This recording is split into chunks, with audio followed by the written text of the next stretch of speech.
Hello, welcome back to my channel. आज फिर से हाजिर हैं एक इंटरेस्टिंग एक्सपोनेंशियल प्रॉब्लम के साथ। यह है 3 power x dot 9 power x is equal to 12। इसमें यह एक्स अननोन है। एक्स की कीमत फाइंड आउट कर लेते हैं कि एक्स की क्या कीमत है। चलिए स्टार्ट कर लेते हैं। देखो 3 पावर एक्स डॉट 9 की जगह लिख लेते हैं 3 power 2 whole power x is equal to 12। तो इनके लिए हमारे पास एक रूल है, तो यह है कि जब एक बेस के ऊपर दो पावर हो तो दोनों पावर आपस में प्रोडक्ट होते हैं। तो यहाँ पर 3 पावर एक्स डॉट 3 पावर, ये दो पावर हैं, तो ये दोनों पावर प्रोडक्ट करके 2x हो जाएगा इज इक्वल टू 12। अब इनके लिए एक और रूल है, वो यह है कि जब सेम बेसिस हो और इस तरह इनके ऊपर पावर्स हो और बीच में प्रोडक्ट हो तो इस सूरत में एक ही बेस लिखा जाता है और इनका पावर ऐड किया जाता है। ठीक हुआ।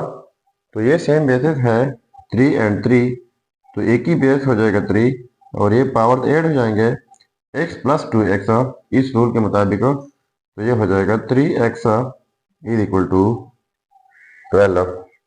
अब बोथ साइड्स लॉग लेते हैं। इस साइड से log 3 power 3x is equal to, फिर इस साइड से log लेना होगा 12। तो इनके लिए हमारे पास एक रूल है, वो ये है कि log a power x is equal to x log a। 3 power 3x है तो ये पावर पहले आ जाएगा, तो ये हो जाएगा 3x और साथ में हो जाएगा log 3 इस रूल के मुताबिक इज इक्वल टू log 12 की जगह लिख लेते हैं 3 क्रॉस 4। ठीक है। तो अब इनके लिए एक और रूल है, वो यह है कि log a क्रॉस b इक्वल होता है log a plus log b। तो ये दो नंबर प्रोडक्ट में है, तो इस तरीके से इनको स्प्लिट कर लेते हैं। तो ये हो जाएगा 3x log 3 is equal to log 3 plus log 4। ठीक है। तो बोथ साइड्स डिवाइड कर लेते हैं log 3 से। इस साइड से डिवाइड बाई log 3, इस साइड से डिवाइड बाई log 3, ये कैंसिल आउट जाएंगे log 3, तो यहाँ पर जस्ट रह जाएगा 3x इज इक्वल टू। अब इस log 3 को स्प्लिट कर लेते हैं।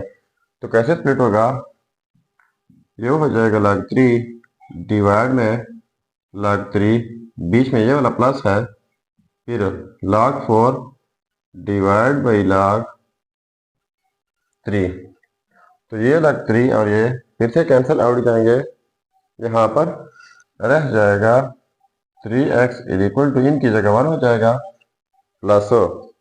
अब ये log 4 डिवाइड बाई log 3 है, तो इनके लिए भी एक रूल है, तो यह है log to the base a argument b इक्वल होता है log b बाई a।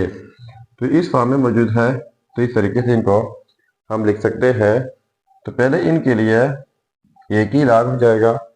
अब log 3 है तो यहाँ पर log a, तो a बेस की जगह है तो 3 बेस की जगह आ जाएगा। अब log 4 है यानी log b, तो b आर्गुमेंट की जगह है, तो यहाँ पर 4 आर्गुमेंट की जगह आ जाएगा। अब बोथ साइड्स डिवाइड कर लेते हैं 3 से। इस साइड से डिवाइड बाई 3, इस साइड से डिवाइड बाई 3, तो ये 3 और ये कैंसिल आउट जाएंगे। तो हमारे पास x की कीमत हो जाएगी 1/3 इंटू में 1 plus log to the base 3 argument 4। तो यह रहा हमारा फाइनल रिजल्ट। अब अगर इसी रिजल्ट को हम वेरीफाई करना चाहें कि बाकी ये रिजल्ट ठीक है या गलत है, तो यहाँ पर मेन प्रॉब्लम में x की जगह ये रिजल्ट पुट करके अगर ये 12 के इक्वल आता है तो रिजल्ट ठीक होगा। चलिए अब हम इनका वेरिफिकेशन कर लेते हैं। देखो ये है रिजल्ट। अब हम इनका वेरिफिकेशन कर लेते हैं। तो वेरिफिकेशन 3 पावर x, तो x की जगह ये रिजल्ट 1/3 इंटू में 1 प्लस और log to the base 3 argument 4 dot 9 power x, तो x की जगह 1/3 इंटू में 1 plus log to the base 3 argument 4 is equal to 12। तो देखो ये कितना डिफिकल्ट लग रहा है। इनको हमने सिंप्लीफाई करना है और 12 की इक्वल प्रूव करना है, तो एंड तक देख लीजिएगा। तो देखो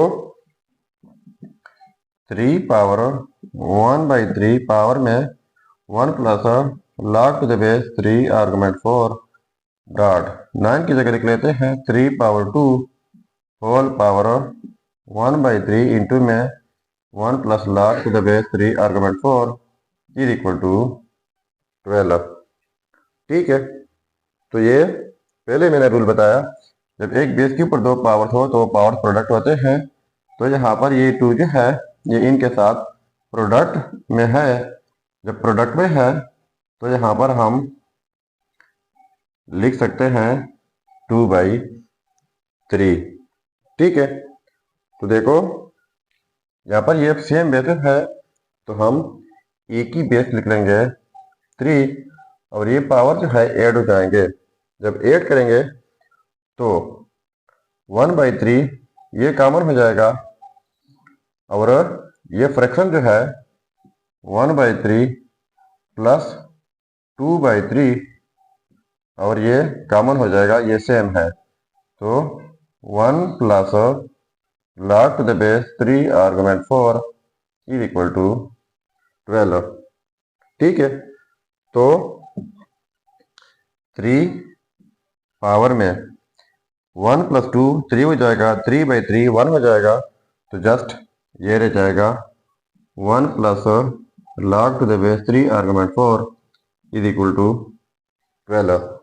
तो पहले मैंने रूल बताया, जब इस तरह का सिचुएशन हो तो इनको हम लिख सकते हैं 3 power 1 dot 3 power log to the base 3 argument 4 is equal to 12। तो अब इनके लिए एक और रूल है, वो यह है कि जब कोई बेस ए हो, इनके ऊपर पावर में log के साथ फिर बेस ए हो आर्गुमेंट बी डिफरेंट हो, तो ये फिर आर्गुमेंट बी के इक्वल आ जाता है। तो देखो ये भी जो है इस तरह का सिचुएशन है, तो हमने फिर 4 लिखना है। तो 3 पावर 1 3 हो जाएगा डॉट, ये सेम सिचुएशन है तो यहाँ पर 4 हो जाएगा इज इक्वल टू 12। तो 3 डॉट 4 ये भी 12 हो जाएगा इज इक्वल टू 12। तो देखो ये आपस में सेम आ गए, तो इसका मतलब ये हुआ कि ये वाला रिजल्ट जो है ये 100% ठीक है। तो ये था हमारा प्रॉब्लम। अगर चैनल पर नए हैं तो सब्सक्राइब कीजिएगा। मिलते हैं नेक्स्ट वीडियो में। अल्लाह हाफिज।